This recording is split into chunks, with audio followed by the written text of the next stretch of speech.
I'm not one usually for being a shill, but you really got to get you one of these robes.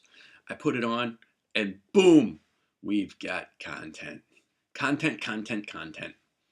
It helps when there's such interesting things going on, like the Congress doing their usual December gimmick where they fit everything in at the last possible minute. I can't help but read the headlines because I don't have an attention span to read the actual articles. The Congress just signed into law, from what I understand, a $1.1 trillion spending bill.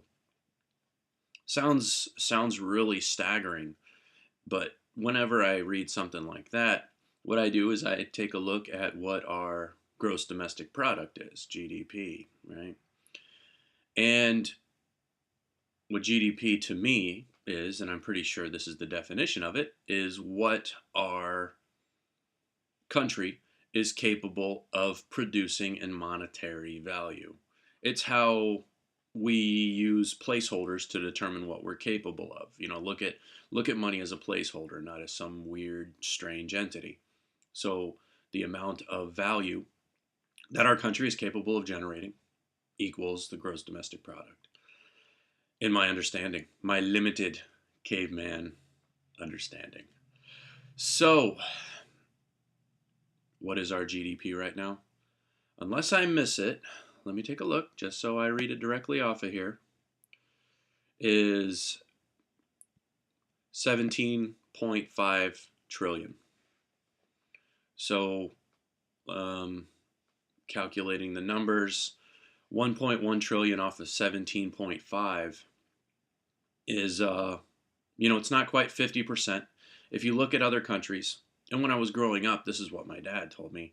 It's like if you take a country like Sweden or Russia, countries like that, Switzerland, they take a much larger percentage of gross domestic product towards government spending. They're well above the 50% range. Obviously, our country is still well below it. While 1.1 trillion is, it's staggering. And when I first heard it, I'm thinking, gosh, if this could be terrible, right? Because anywhere past 50% is bad. That's socialism. That's communism to me, in my limited definition. I'm sure I'm using the word wrong, and somebody who disagrees with me will probably be able to point out how I'm using that word communism wrong. Feel free. But here's how I see it.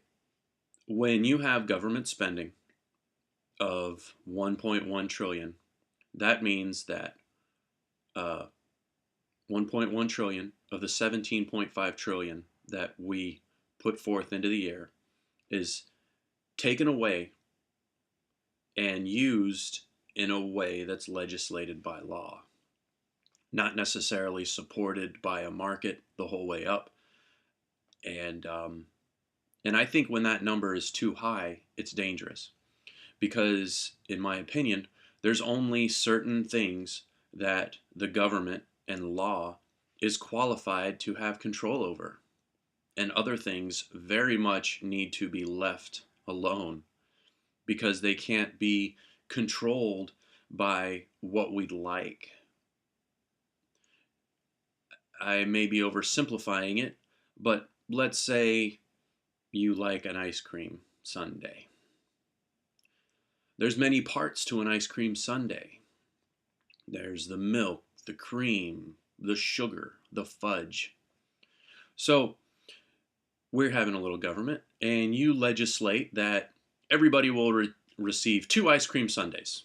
Boom, right? 2 ice cream sundaes. Well, there's only one cow, and it takes a cow, I don't know, 2 weeks to make an ice cream sundae. And the legislation says everybody gets an ice cream sundae once a week. However, the cow is only able to produce enough milk to make the ice cream sundae once a week. But you say, but I want an ice cream sundae, and we have a law that says I'm going to get an ice cream sundae every Friday. I'm sorry, man. The udder's dry, son. So that's my concern. All thanks to the robe. Y'all take care, and we'll catch you tomorrow. I think we're coming up on a weekend dose. Is that going to be a little bit more Minecraft? I think it might be. Y'all take care.